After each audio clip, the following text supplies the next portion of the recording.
Welcome to our discussion of Chapter 15 from your AIS textbook titled Decision-Making Models and Knowledge Management. Our objectives for Chapter 15 are to discuss and give examples of the concept of information overload, including the causes of that condition, symptoms of it, and then also some countermeasures we can use to counteract its effects. We'll explain the nature of decision models and knowledge management, and also explain why those topics are important in our overall study of AIS. We'll introduce, describe, and apply Walcott and Lynch's steps for better thinking. And then we'll also give some indication toward developing a personal strategy for making decisions and managing knowledge, including the use of available IT and other resources. Information overload, quite simply, is the experience of having too much information. It's the point at which the amount of information that's being used in the decision-making process starts to decline. So it could also be expressed as kind of the tipping point where the volume of information available to be used in a decision is greater than the amount that the brain can actually process and use effectively. So bottom line is it's the point at which our decisions are suffering because we have too much information to consider. We have 5 general causes of information overload to consider. The first is personal factors. Those are our individual limitations. So as we get older, as we gain more experience, more education, our ability to process more information increases, periodically. So the point at which we reach information overload increases as well. Most people also have times during the day where they feel more productive or more capable of using their brain, so to speak. For some of you in my 8 a.m. section especially, you've indicated that that's not the best time of day for you to be trying to learn new material and take exams and whatnot. So those are some personal factors to consider. Also, the characteristics of the information itself. So if the information is uncertain or ambiguous, or it's very complex or intense in nature, that can lead to information overload just as easily. So it's far, quote unquote, easier for us to process, reading the newspaper versus reading a textbook on quantum physics. So from an information overload standpoint, we're going to feel more overloaded a lot faster if we're reading that quantum physics book. The third cause up here, information technology. So we're certainly in the information age, and there's endless sources of information we're constantly being bombarded with. A lot of you carry smartphones and tablets and laptops to and from class, so you're constantly plugged in. And the more information we expose ourselves to, the better we're able to process it, but also at the same time, we do run the risk of exposing ourselves to too much information and reaching that point where we just have too much to process to be effective in making any decision. Fourth bullet point here, organizational design, refers mostly to kind of the group effect. So as you learned in your group project this semester in this class, and also in projects you've had in other classes in the past, sometimes different group members have different views on the assignment itself, different ways to handle that responsibility, different ways to go about pursuing a solution to that project, and so on. So sometimes managing all these different personalities and all these different ways of doing things can also lead us to a feeling of information overload. And then last bullet point here, task and process parameters. Certainly time pressure and complexity of task are 2 big ones. So for example, your SUA project, a lot of you indicated to me that was a very complex task. So that certainly increased your likelihood of experiencing information overload, and also the time pressure you're under on a fairly regular basis. So using that same example, if I had given you a week to complete that entire project, you would have felt overloaded more quickly than with the 2.5 months you did have to complete it. Some countermeasures we can consider as far as handling the effects of information overload. First and foremost, allow more time.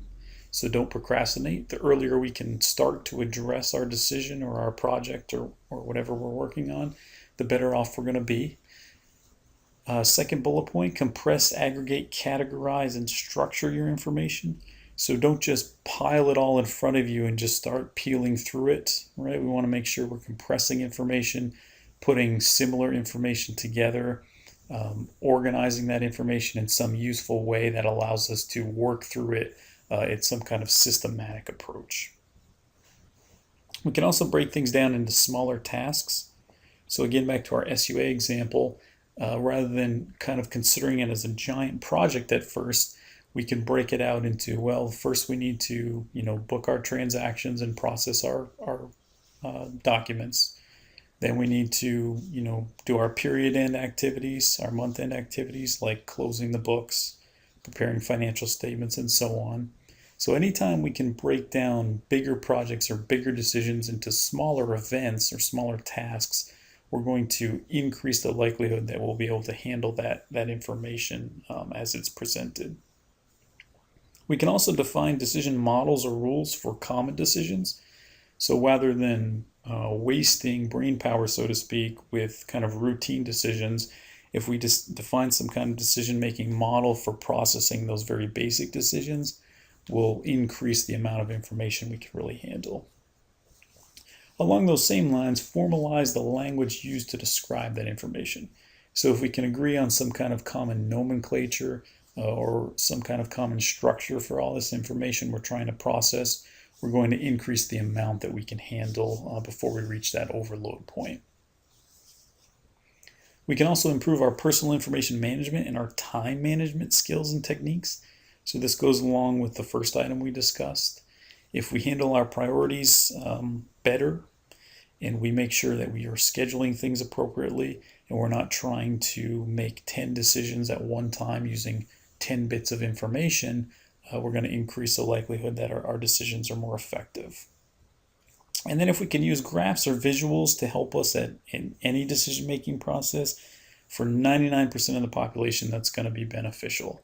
So most people, even if they're not visual learners or don't consider themselves visual learners, the use of visuals can help us process more information than if we were just trying to read that information. We also want to make sure we avoid certain pitfalls in that decision-making process. The first, satisficing, not to be confused with satisfying. Satisficing just says, well, if we find one alternative that seems like it would work, and we just go with that alternative without kind of considering whether it's the best one and looking for others, that's an example of satisficing. Bounded rationality, our second bullet point. Bounded rationality says we're going to avoid uncertainty wherever possible and rely on proven rules. So again, if we can form these kind of decision-making models, a checklist, so to speak, of things we're looking for as we're making these decisions, we're going to increase the likelihood that we're making good ones. And then we want to make sure we avoid relapse errors. Relapse errors, just doing the same thing repeatedly, even when we've proven that to be an ineffective course of action in the past. So if we get into a bad routine and we just keep following it because it's what we've been doing all along, rather than trying to improve that routine, that's what we mean by relapse errors. Knowledge management, KM for short, is one way to combat information overload. Knowledge management is basically the process through which organizations generate some kind of value from their intellectual and knowledge-based assets. So basically, how do they turn their data or their knowledge-based assets into something that's useful, some kind of information? Our objectives in our KM systems: first, we want to create knowledge repositories. We want to make sure we're building some kind of library of knowledge. So we want to make sure we're storing all this good information we have and that we generate through our business processes so that everyone can get access to it. So in conjunction with that, our second objective is to improve the access to that knowledge. So as we're storing all this information and building these repositories, we want to make sure we're considering how our employees, how our organizational members are going to get access to that knowledge, right? If they can't get access to it and they can't use it for their decisions, it's not going to benefit anybody. Our third objective, enhance the knowledge environment. So we want to make sure we're creating some conditions that facilitate knowledge creation and sharing. We want to make sure that everyone in the organization knows that they themselves can benefit from the sharing of knowledge. So, you scratch my back, I'll scratch yours. We want to make sure the flow of that information is very free within our organizational boundaries. And then fourth, we want to manage knowledge as an asset. So that just means we want to make sure we're protecting it appropriately, sustaining it, and enhancing it whenever possible. So we always want to take a continuous improvement approach to our knowledge management systems and say, what can I be doing to make this even better tomorrow than it is today, and so on and so on. Steps to create a knowledge management system. First, we're going to create an organizational culture that supports the ideas of knowledge sharing and development. Again, if organizational members, our employees, our coworkers, etc., don't buy into this whole idea, then it's not going to be effective. It's not going to be productive. Second, we want to define business goals that the knowledge management system will address. So we don't want to just be storing every little bit of information we come across just for the sake of saying we're storing it, right? We want to make sure we have clearly defined goals that each bit of information will address or be used in a decision-making process around. Third, we want to make sure we perform a knowledge audit to identify either duplicate information, gaps in that information, or overlaps in that information as well. This goes along with our continuous improvement approach. So how can I kind of fill the knowledge gaps that exist? I want to make sure I'm asking that question, very, very regular basis. Fourth, I can create a visual map that describes units of knowledge and the relationships. So this is a bit of a categorization or grouping of our knowledge.